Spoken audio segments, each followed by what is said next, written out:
Hello everybody, and welcome to Nintendo Week for the end of week of February 11th through 17th. I'm your host, Colin McIsaac, and as always, I'm joined by Alex Plant. Hello. And Ben Moreau. Oh, what's going on, everyone? This week marked the launch of the new Nintendo 3DS XL, and a Smash Bros. Leaked that shocked the internet. After the break, we are going to talk about new Nintendo 3DS, our impressions from the launch, and where we think Nintendo plans to take it, so be sure to stay tuned. This week marked the launch of the new Nintendo 3DS and The Legend of Zelda Majora's Mask 3D, so naturally there were a bunch of stories published recently interviewing Eiji Aonuma, the longtime producer of the Zelda franchise.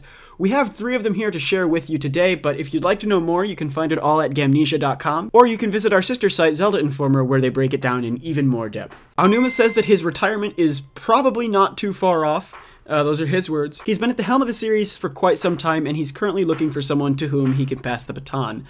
This is probably a pretty long process. I'm sure he's got at least another game or 2 up his sleeve before he cedes most of his duties off.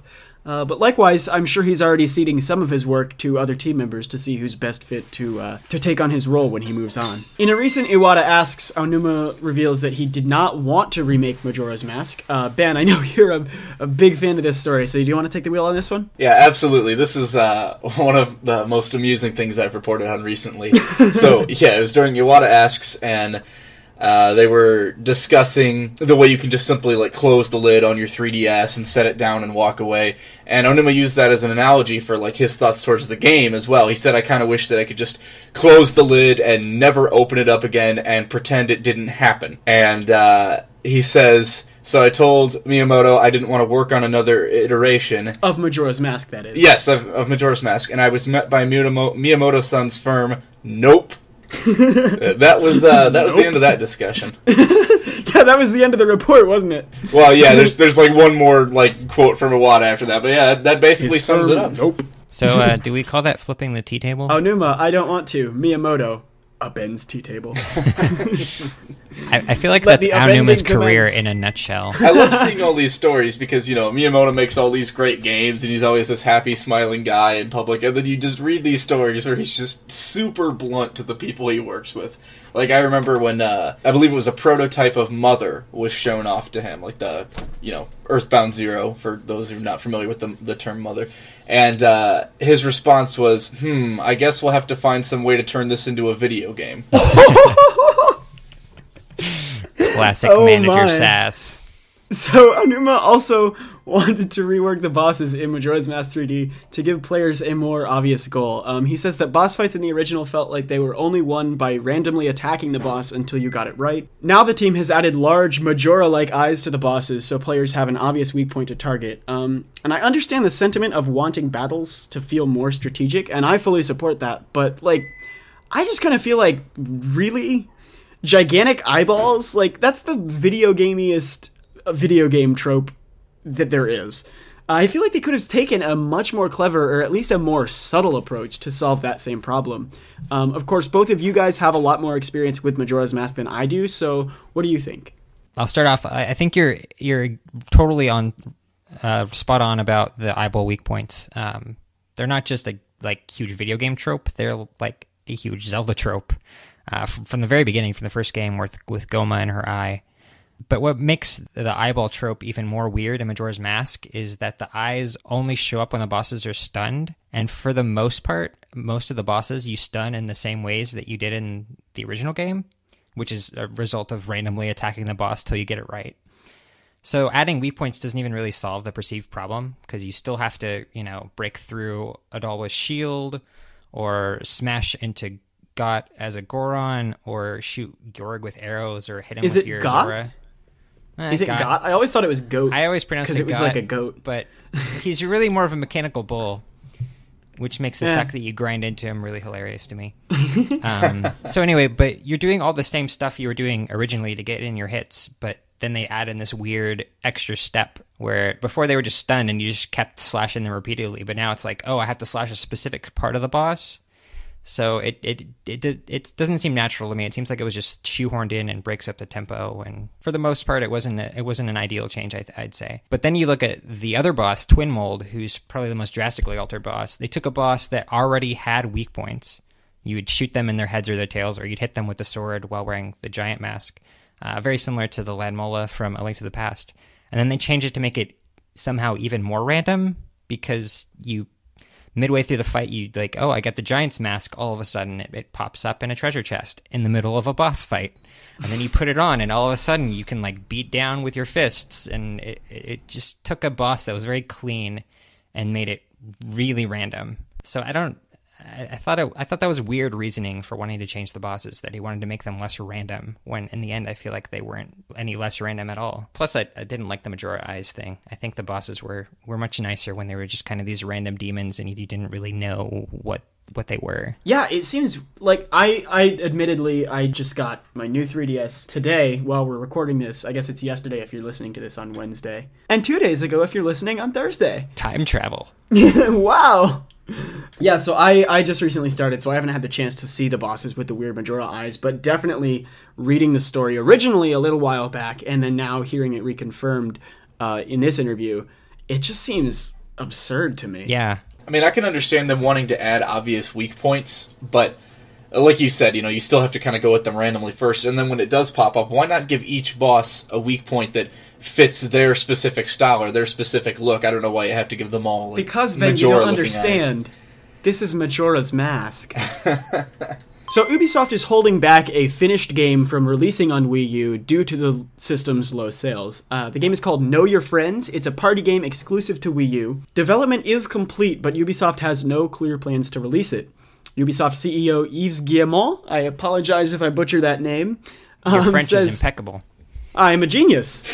Ubisoft CEO simply says, it will come. If you're interested in the game, you can learn more about it at Gamnesia.com, but the real story is the upset that this knowledge has caused within the community. So, of course, Ubisoft and Nintendo have a recent history of conflict, so some Nintendo fans are a little angry, and some are more than a little angry.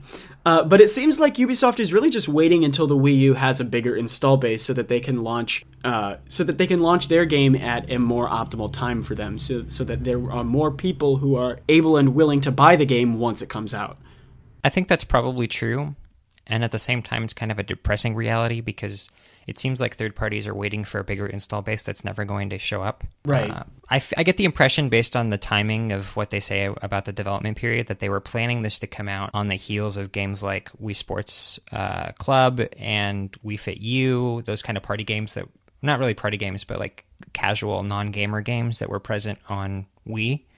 And I think they wanted to piggyback off of the install base that would come in through those titles and give them something else to do with their Wii U. And then in the end, both of those games, it seemed to have bombed from my perspective. Wii Sports Club certainly didn't move the barometer like Wii Sports did on Wii, and Wii Fit likewise. So I don't know. I don't know that the install base they're waiting for is ever going to show up. Right. I think it's unfortunate that we've seen Ubisoft kind of dial back their support of Nintendo over the past year and a half or so, but I understand where they're coming from, just because there are games that have long-term selling power. Like a Mario comes out in 2012, and if you buy the console that it's on in 2014, you're probably still going to go pick up Mario, or the same as like Halo for Xbox.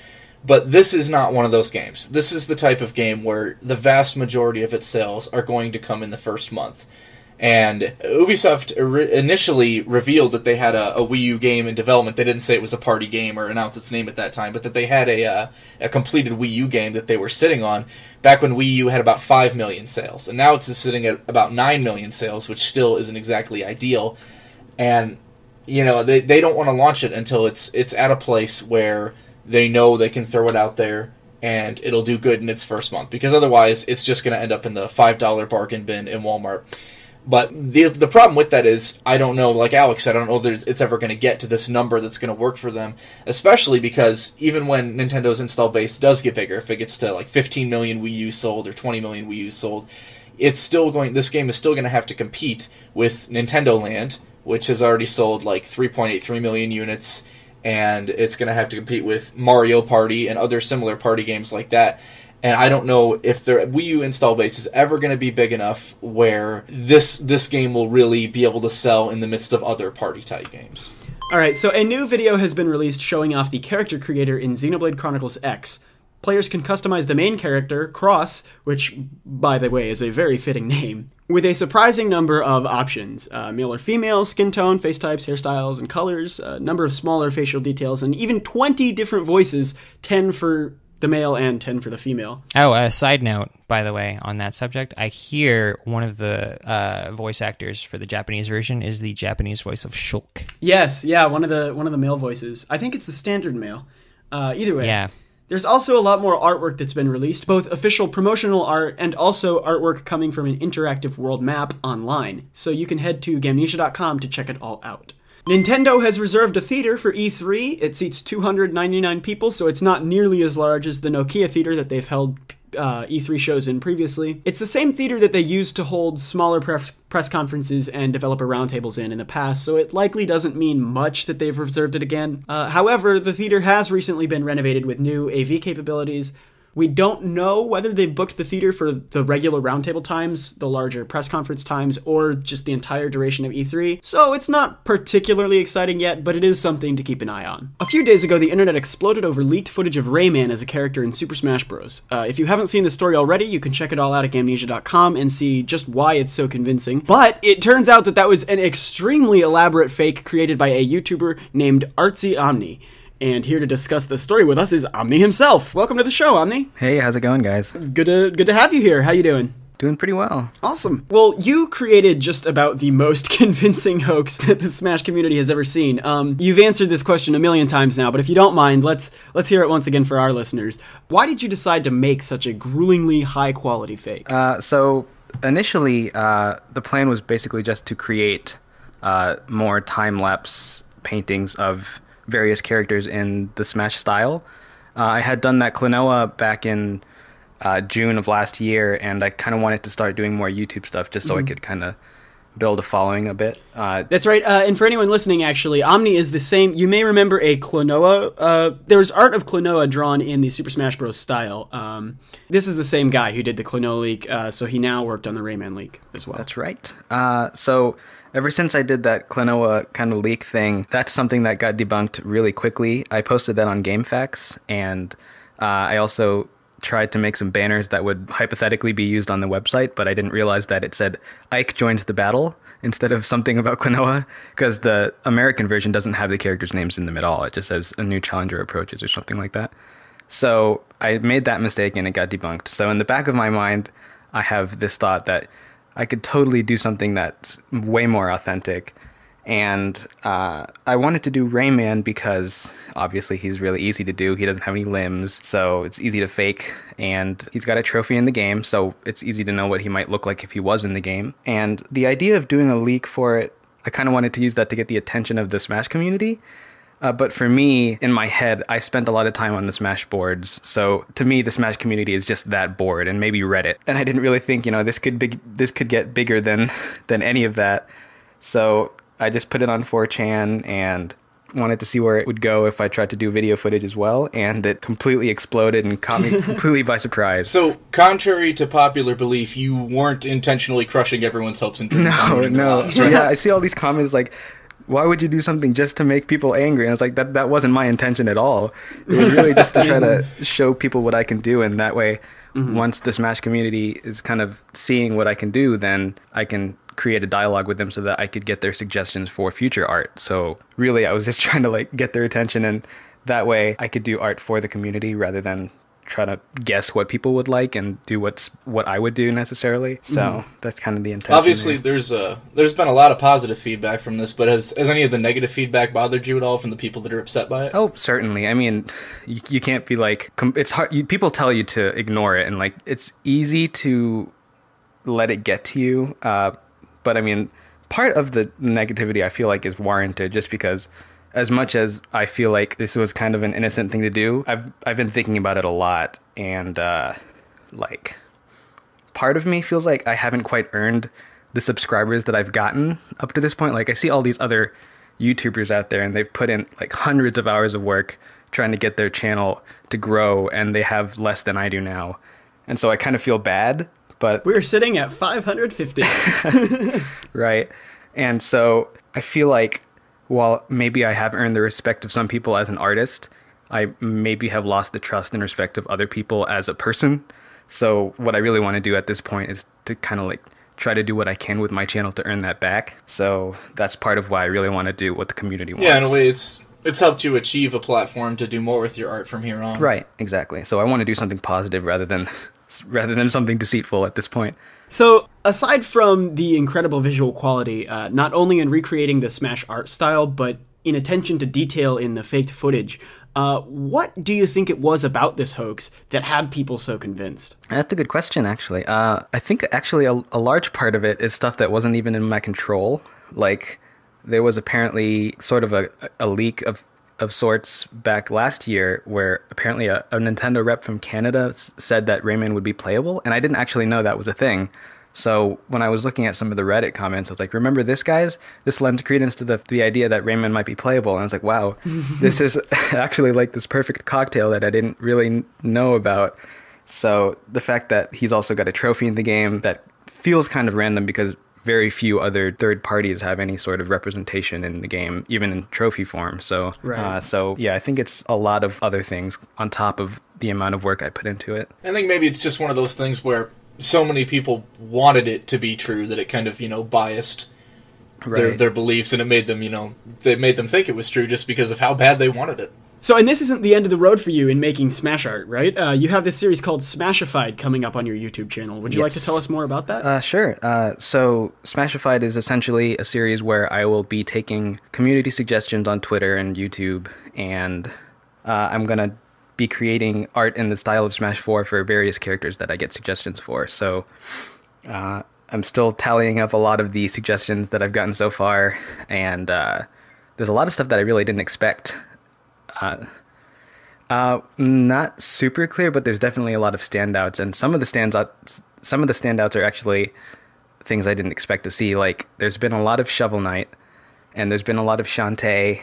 Banjo-Kazooie has been huge. Crash has been huge. A lot of these like mascot characters from years past that have kind of died away. There's a lot of people who want characters like that. So I think I might focus on that.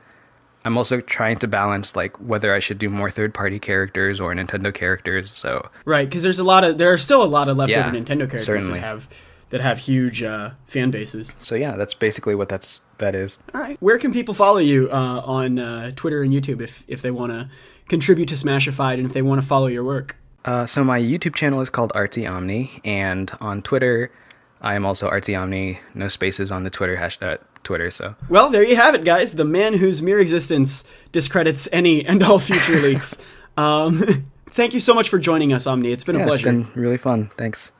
Twitch Plays Pokemon first started on February 12, 2014, and to commemorate its one-year anniversary, the community is holding a new playthrough of Pokemon Red version, and this time, they are trying to complete the entire Pokedex. Unfortunately, they are using a ROM hack that allows the player to catch all Pokemon, so the journey won't be unthinkable, because certainly Twitch trying to catch all the Pokemon through normal means would be a nightmare. Oh, it's not through normal means. They have the guidance of Helix. Oh, yes!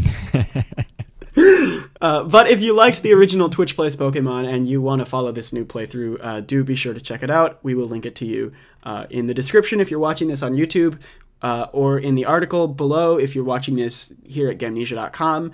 If you're listening to this on iTunes, then a very sincere thank you. But we can't link you something from iTunes. The Japanese website for Mario Party 10 has leaked 3 new amiibo. The latest Nintendo Direct announced a Mario Party line of amiibo, and while Rosalina, Wario, and Donkey Kong are compatible with Mario Party 10, they are noticeably absent from the Mario Party line. But on the Japanese website, if you scroll over an amiibo, you'll see a picture of that amiibo next to its corresponding game board. And if you scroll over Rosalina, Wario, or Donkey Kong, the amiibo that appears next to the game board shows the character in a new pose with a red base, just like the rest of the Mario Party line. So we know nothing about these amiibo, but if they're there on the website, it's a safe bet that they'll be announced sometime soon, and they'll likely be rolled out with the rest of the Mario Party lineup. Sonic Boom has only sold 500,000 units between the Wii U and 3DS versions of the game. It was supposed to be a Western reboot of the franchise, but of course the Wii U version is plagued with bugs, and that led to all sorts of horrible PR. But what do you guys think? Is this the end of the road for the Sonic Boom games? You know, this is, between the two versions, this is a pretty big commercial failure. So will this disincentivize them from continuing Sonic Boom in the future? Or with the cartoon still going strong on television, do you think they will try again? I mean, the whole television show / video game series worked pretty well for them in the 90s, but that's because they offered a quality video game product to go along with an entertaining show. And when you just come out with broken games that are just universally criticized, I mean, I think they've tainted the name as a video game brand, so I don't see them attaching the Boom label to any future games. I don't think that would benefit them in any way. They could still try to use the show to promote future games, but I don't see the point in making them Sonic Boom games. Well, let's just be honest. They released Sonic Boom on the heels of Sonic Lost World, which was also a commercial success. That's sarcasm, by the way. Okay, yeah, I was like, was it? I think it wasn't. No, it really wasn't at all. I think it's going to depend on how much it's costing them to farm it out to whichever Western developer that was working on it. Big Red Button. Big Red Button. Yeah, a new developer made to make Sonic Boom. Well, great job, guys. I think if the cost is low enough, and judging by the results, I think it's probably safe to say that it was. It's possible that they could just see it as just a tie-in product where the game isn't even important, but the show is.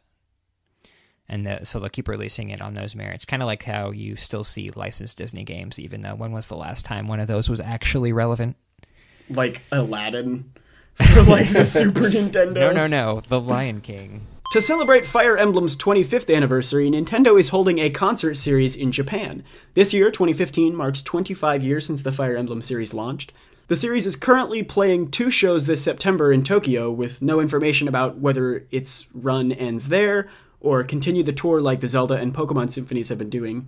We also don't know whether it will be like a rock concert or a symphony or what just yet. So this marks the first time that Nintendo's done a non-game tribute to one of their franchises that isn't like a AA tier mega hit like Pokemon or Zelda. Do you guys think that these kind of events are going to become more common in the future? Seems like it falls in line with their push for broader licensing. So probably, maybe not events per se, but certainly cases where they let other people kind of do stuff with their IP. And this, I'm assuming this isn't Nintendo actually running the whole thing. They probably sold it out or sold the rights to some producer. I'm sure. The same way it's worked with the Zelda and Pokemon concerts. I can't imagine it's first party Nintendo. Eiji Aonuma has also talked about how the overworld will play a large role in Zelda U, the upcoming Legend of Zelda game for, you guessed it, Wii U. Alex, you have a lot to say about this, I know. So do you wanna take the ball? I will. So he's commented this time on how the new Zelda's going to have a seamless overworld, which I know echoes a lot of what he said previously. One of the salient points throughout most of his interviews is that, now we have the hardware that we can create this seamless world that isn't, full of walls. So on the surface, it seems like business as usual. But when you really break it down, let's read a snippet from the quote. When I first showed off the new Zelda game on the Wii U, it seemed everyone was very excited and started proclaiming that a Zelda game had at last become open world. But then he says, Zelda games have always allowed you to roam and explore a huge world. What's changed now is that the hardware has progressed to the point where you can now explore this vast world seamlessly. The underpinning of the game hasn't changed. I'm kind of reading some emphasis on that point, had at last become open world, as if somehow Zelda games are going to be completely different now that the overworld is seamless. He seems to be saying, it's not going to be that different. We've always made games with large worlds, but now we have the technology to get rid of those loading screens, get rid of these sort of tunnel entrances between areas. So, think back to Hyrule Field and Ocarina of Time. You had a central hub, but you had all these kind of spokes that went off into different areas. And it seems like now you aren't going to have spokes. You're going to have entire regions that are all seamlessly connected, no gameplay borders between them. So do you think, not only in terms of gameplay borders, but do you think that also means that these sort of regions will be directly incorporated into the world map? So if you look at like Ocarina of Time, for example, you have Hyrule Field, and that's sort of the main overworld, sort of the hub kind of area. But then if you look like physically on the map of Hyrule, every different location is like spouts out of a different. It looks like a thought web almost. Yeah, exactly. Do you think that sort of do you think that sort of landscape planning will continue, or do you think that all of these different areas will be completely seamlessly incorporated within that initial big bubble? Well, they said they're taking cues from the first game, which didn't have these defined separate regions. Right. Okay. You could tell which area you're in based on the environment, but there was no real transition. There's transitions between individual screens because of the limitations of the screen size, but it's one world map. There's not several different maps that are linked together. And I'm thinking that's what he's saying here. I'm thinking he's saying, this isn't going to be a Skyrim in Hyrule where you have this giant world and then maybe some dungeons and then there's like side questy collectathon stuff in between. It seems like it's going to be a lot of the stuff we're used to in Zelda. So using items to interact with the environment, or fighting monsters, or maybe finding some caves, which I know were in Skyrim also. But the Zelda stuff will be there. At the same time, I do think I still think it's going to be a little bit of a jarring change, just because the previous game, Skyward Sword, was probably the most segmented off overworld we've seen yet. Where, you can't even physically go from directly from one region to another. You have to go up into the sky and parachute down. So even if it still very much has that Zelda feel, we're going from a very segmented game to a much more open game in just, one main console jump. Right. I'm kind of wondering if the better point of comparison might be Ocarina of Time from a 3D Zelda perspective, just because that game, it had some linearity to it, but at the same time, as soon as you break out into Hyrule Field, it's like you can go to Gerudo Valley, you can go to Lake Hylia. So it may be that's a better point of reference than Skyward Sword, where they seem to be of the opinion that, players need us to help them get to where they need to go. And they seem to have changed gears on that. So that might be the big change as far as the overworld is concerned, not that we're going to make it into some like different genre. Mm-hmm. Right. So some important information for Nintendo fans again. Upcoming dates include February 18th, Pokemon Shuffle launches. So actually, that is today, this Wednesday, assuming you're listening to this on either iTunes, Gamnesia, or Podbean. And if you're listening to this on YouTube, then happy Thursday, Pokemon Shuffle is out. On February 20th, the Meta Knight amiibo launches at Best Buy. The rest of Wave 3, I believe, is out already, but for whatever reason, Best Buy held off on Meta Knight. It is available on the 20th.